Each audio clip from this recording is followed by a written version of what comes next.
고생에 대해서 옆에서 기도하면서 하나님 도와주세요 라고 할 적에 사람들의 길이 이렇게 막 죽은 향해서 가다가 돌아갈 수 있다는 것이에요. 네, 그렇게 우리가 사람을 구할 수 있다는 것입니다. 똑같은 빌딩도 누가 있느냐에 따라서 생명의 역사가 있기도 하고 죽음의 그림자가 두리우기도 하는 것입니다. 공동체는 서로를 세워주고 격려하며 굳건한 믿음을 지켜나가게 도와주는 그리스도 안에서의 연합이라는 것입니다. 약한 손을 강하게 세워주시며 떨리는 무릎을 굳게 하라. 주님은 말씀하고 계십니다.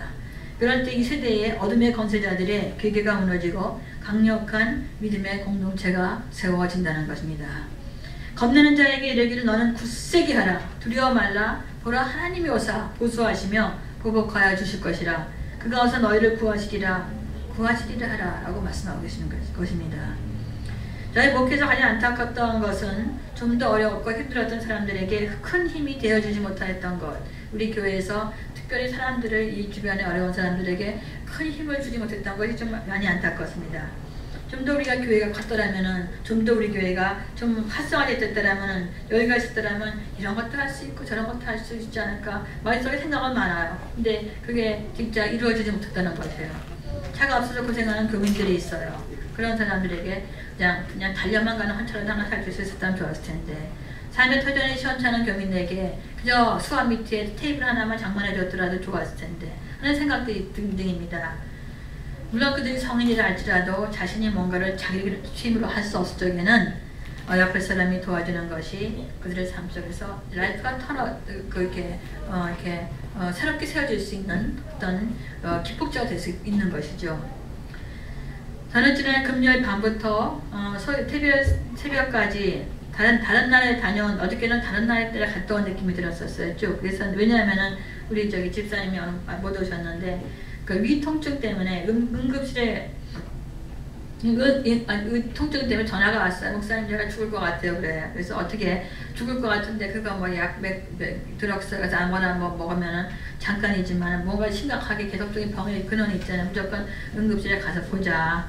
그냥 무조건 갔어요. 보험도 없지만은. 그래서 이제 거기서 검사를 받기 위해서 그냥 뭐 얼마를 주기로 하지 말고 무조건 검사 받고 무조건 해가지고 문제가 뭔지 보자. 그랬어요. 검사를 받기 위해서 또 갔는데 이 사람이 몸이 너무너무 예민한 사람이었어요. 우리 집사님이 몸이 너무 예민해서 뭐가 이상한 것만 하나 들어가도 이렇게 뒤집어져요. 캐스캔을 하기 위해서 캐스캔을 해야지 몸에 뭐가 문제가 있고 그 30년 동안 위 때문에 고통을 받는데 30년 됐대요. 그것도 한 번 했다면 1년에 한 2번 해놨는데 한 번 했다면 한 달 간대요. 한 달 동안 잠을 못 주무셨어요, 집사님이. 그러니까 지금 그래가지고 교회 못 나오셨던 거예요. 그래서 이제 그 캐스캔을 해야 되는데 캐스캔을 하기 위해서 몸에 주사 IB를 맞았는데 IB 다이에 대한 부작용이 있는 거예요. 반작용이 있어요. 그러니까 그거를 다 끝내고 나왔는데 내가 목사님인데 얼굴이 왜 이래요? 그런데 얼굴이 뻘게 얼굴이 굳어지고 그러니까 반작용이래요. 알러지. 그래가지고 또 뭐 딴 거를 주사를 맞고 그래가지고 이제 풀어졌는데 하여간 그 시간들이 이 집사님도 자기가 죽을 것 같았고 제가 보기에도 도대체 뭔지 그냥 배가 아파서 죽을 것 같다 그러던 사람이 이제는 또 이게 뭐가 딴 게 들어가니까 또 죽을 것 같이 되고 막 그냥 하룻밤이 그냥 완전히 그 집사님한테서는 삶과 죽음과 헤매는 그런 시간들이었던 것이었어요. 그래서 그분이 집사님이지만은 죽고 싶다 이런 말을 하고 저한테 전화 오기 전에도 그런 생각을 했었대요. 본인이. 그래서 자기 아픔 속에서 절망적인 말들이 튀어나오던 그런 밤이었어요. 그래서 절망의 언어가 소망의 언어로 현존하시는 하나님을 인정하는 그런 언어들로 바뀌어가는 그런 밤이었습니다. 고통 속에 있는 사람들이 빼앗긴 소망의 언어를 우리들이 믿음의 성도들이 찾아줘야 되는 거예요. 믿음이 없는 사람들은 고통이 있으면 뭐예요? 죽어버리고 싶어. 그냥 이렇게 쉽게 그런 말 하잖아요. 그런데 그 고통과 절망의 언어가 생명의 언어로 소망의 언어로 바뀌도록 우리들은 도와줘야 된다는 것이에요. 하나님이 보고 계시고 보수하신다는 분명한 하나님의 역사하심을 신뢰하는 고백과 선포가 우리들의 입술에 있을 적에 무엇이 물러갑니까? 어둠의 사슬이 어둠이 늘 사슬 뿌리면서 덮치려고 하잖아요. 여기를 묶으려고 그럴 적에 그들의 힘이 무너져 가는 거예요. 아무리 하려고 해도 무너져버리고 힘이 없어진다는 것이에요. 무력한 이슬에 흩어진 것처럼 된다는 것이에요. 물이 없는 한 메마른 곳에서 자라는 풀과 갈대와 부들들이 물 위를 가로지르는 배의 재료들이 되는 것 같은 그런 놀라운 역사가 황무지에서 일어난다는 것입니다. 주님이 통치하시는 세상에서 눈먼 자가 눈이 밝을 것입니다. 귀머거리가 귀가 열릴 것입니다. 주님의 초림 때 있었던 모든 신유의 역사는 메시아 시대의 모든 영적인 회복의 모형인 것입니다. 그리스도와의 교제 속에서 영적으로 혼미한 자들이 영적으로 눈먼 자들이 눈이 열린다는 거예요. 디선먼트가 있다는 거예요. 분별하게 될 것이고 듣는 귀가 막혀 있어서 아무리 말해도 듣지 못하는 자들의 귀가 열린다는 것입니다. 듣는 것이 영성이에요, 여러분들. 듣는 것이 영성이에요. 듣는 영성이 미성숙 상태에 있는 사람도 듣는 영성의 사람으로 변모가 되어진다는 것이에요. 저는 자는 뛸 것이고 벙어리의 혀가 풀려서 노래하게 된다는 것입니다. 모든 묶임이 풀어지고 저로부터의 참 해방이 메시아 그리스도 안에서 일어난다는 것입니다. 세 번째는 우리는 말씀의 약속의 말씀 안에서 준비된 거룩한 길을 걸어가야 합니다. 약속의 말씀 안에서 준비되어 있는 거룩한 길 걸어야 된다는 것이에요. 성도가 걸어가야 될 길은 화려한 길이 아니라는 것입니다. 화려한 길, 어떤 사람이 여기에 또 마을에서 있었다고 그러죠. 예, 뭐 남편한테 뭐 사달라, 다이아몬드 사달라, 막 나한테 찌글찌글 묻다가 결국에는 또 사건이 일어났을 때 그 집에서도요. 예? 너무나 이렇게 빛이 져가고, 왜냐하면 그냥 계속 가기를 하고 싶으니까. 화려한 길이 아니라 우리가 걸어야 될 것은 거룩한 길이라는 거예요. 거룩한 길. 주님이 동행하시는 길이 바로 거룩한 길이에요. 주님이 내 곁에 계신 길이 바로 거룩한 길이라는 거예요. 찬란한 유혹의 길이 아니라 사랑하는 주님이 나와 함께 계신 길, 바로 그 길이 거룩한 길이라는 것입니다. 주님이 함께하는 삶은 영적인 오르막길의 삶입니다. 영적인 오르막길의 삶입니다.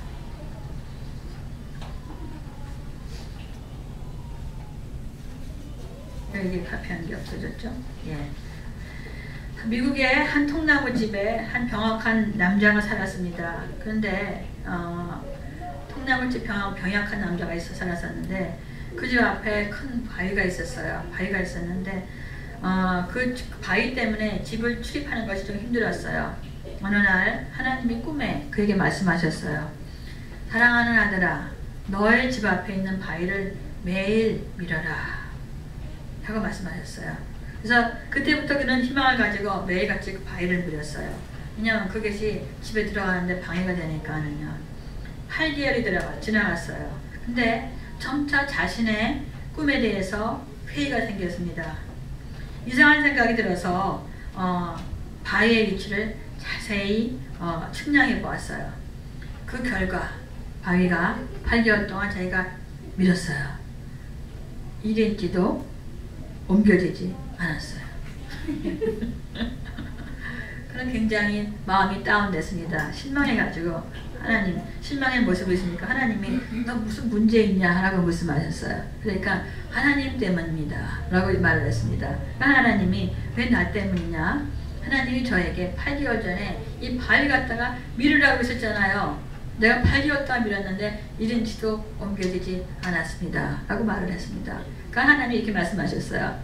그래, 가서 이제 거울을 보아라 라고 말씀하셨어요.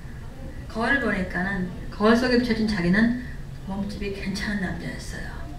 8개월 전에 자기는 병약한 남자였어요.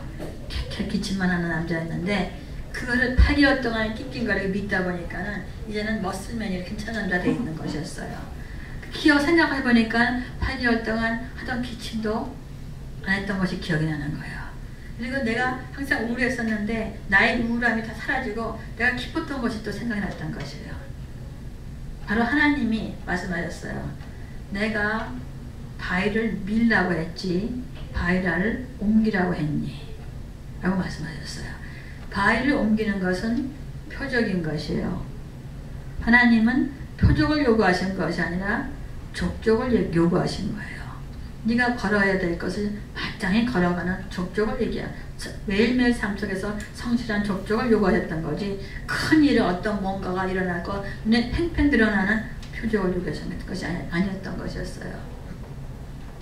맞습니다. 우리의 삶 속에서도 내가 표적을 요구하다 보면은 늘 표적만을 보다 보면 어떤 삶입니까? 예수님이 광야에 계실 적에 예수님을 시험하라고 하실 적에 첫 번째 시험이 뭔지 기억나세요? 돌을 떡으로 만들라. 내가 하나님의 아들이거든. 돌을 떡으로 만들라 했어요. 표적을 보이라 했어요. 표적만을 생각하면은 우리는 사단에게 넘어갈 수밖에 없어요. 그러나 족족이라는 것은 무엇입니까? 묵묵히 어떤 자국이 일어나든지 바위가 밀려갔든지 1인치를 밀려갔든지 1mm를 밀려갔든지 아니면은 8개월을 밀렸는데도 아니 같더라도 내가 묵묵히 하나님 말씀하신 것을 비는 것, 그것이 바로 족족이라는 것이에요. 그것이 하나님과 동행하는 순종의 삶이라는 것입니다. 예, 하나님께서 우리들에게 원하시는 것은 바로 이 선한 하나님의 말씀과 동행하는 족족의 삶이라는 것입니다. 예, 우리들도 여러분도 이제 하나님의 말씀을 우리가 묵상하고 먹고 또 이 말씀을 전해야 된다는 것이에요. 세상 사람들은 말씀에 물질은 많아요. 여러분들 그냥 큰 집들에 사는 사람들 많이 있어요. 내일 밥기가 없는 사람들은 죽지 않아요. 있을 거 다 있는 사람들이 죽는단 말이에요. 예, 다 해보니까는 다 해봐도 너무 외로운 거예요. 채워지지 않으니까요. 예? 그래서 여러분들 우리들은 저 사람이 너무 싸나와서 내가 가서 말을 붙일 수가 없더라 할지라도 여러분들이 해야 될 것은 족족의 삶이라는 거예요. 저 사람이 내가 말했다고 다 컨버트가 안 된다고 할지라도 족족의 삶은 저 영혼을 위하여서 내가 기도하는 삶, 저 영혼의 잃어버림을 생각하면서 기도하는 삶이라는 것이에요. 그것이 바로 족족의 삶이고 하나님 말씀을 전파하는 성도의 삶입니다. 여러분들 기억하시면서 이제 하나님 말씀을 내가 묵상하고 그 안에 거하고 하나님의 말씀을 전파하는 삶을 삶으로써 정말 이제는 하나님과 말씀의 동행의 삶이 되기를 주님의 이름으로 축원드립니다. 기도하겠습니다. 하나님 감사합니다. 말씀으로 이 땅에 오셔서 우리에게 생명이 되시고 그 말씀으로 우리를 살리신 하나님, 오늘도 그 말씀을 묵상하고 먹으면서 그 안에 생명을 얻는 우리가 되기를 원합니다. 말씀이 없어서 하나님 죽어가는 영혼들 하나님 생각하고 기억하게 해주셔서 저들을 살리는 데 쓰여지는 우리들의 교회가 되게 해주시옵소서. 하나님, 우리들의 주님의 12제자가 온 세상을 바꾸는데 계속하여서 믿음의 불씨로 씌어되었듯이 하나님, 우리는 적은 숫자지만은 우리 요한 예술내에 정말 아주 말을 타고 다니면서 정말 아주 말씀을 선포하였던 그 불씨가 계속해서 연결되어지며 마귀를 복음화시키는 데 쓰여지는 우리들의 감리교회가 되게 축복하여 주시옵소서. 예수님 이름으로 기도드립니다. 아멘.